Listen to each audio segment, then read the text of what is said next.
মাননীয় স্পিকার, আপনার মাধ্যমে মাননীয় মন্ত্রী মহোদয়ের কাছে আমার জিজ্ঞাসা, বর্তমানে বাংলাদেশে যে পরিমাণ পেঁয়াজের চাহিদা রয়েছে, আমাদের দেশে কিন্তু সেই পরিমাণ পেঁয়াজ উৎপাদিত হয়, কিন্তু সংরক্ষণের অভাবে আমরা প্রতি বছর ৬-৭ লক্ষ মেট্রিক টন পেঁয়াজ আমাদের নষ্ট হয়ে যায়।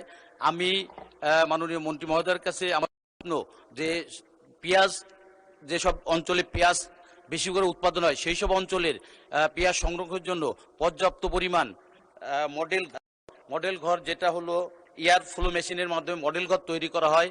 একটা মডেল ঘর তৈরি করতে 4 থেকে 4.5 লক্ষ টাকা খরচ হয়, যেখানে আমরা 600 থেকে 800 মন পেঁয়াজ আমরা সংরক্ষণ করতে পারি।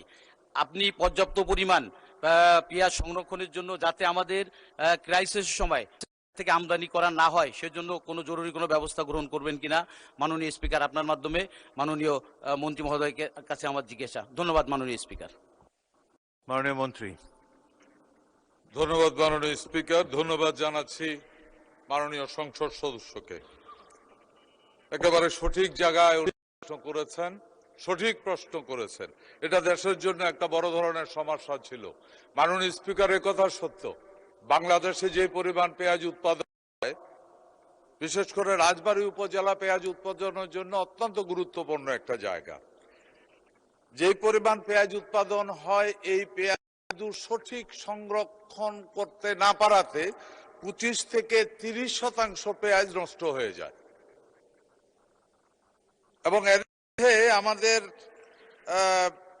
নতুন যে আমরা এয়ার ফ্লোয়িং মেশিনের মাধ্যমে যে সংরক্ষণ চালু করেছি, আমার আগেই বলে দিয়েছি, এটা ওই যে উপজেলাগুলিতে পেঁয়াজ উৎপাদন হয়, ওই জেলাগুলিতে আগামী কিছুদিনের মধ্যে আমরা as possible এটাতে ট্রাই করে দেখা গেছে 8 থেকে 9 মাস পর্যন্ত ওই নিয়মে পেঁয়াজ সংরক্ষণ করা যায়, এবং সেখানে অপচয় মাত্র 2 থেকে 4%।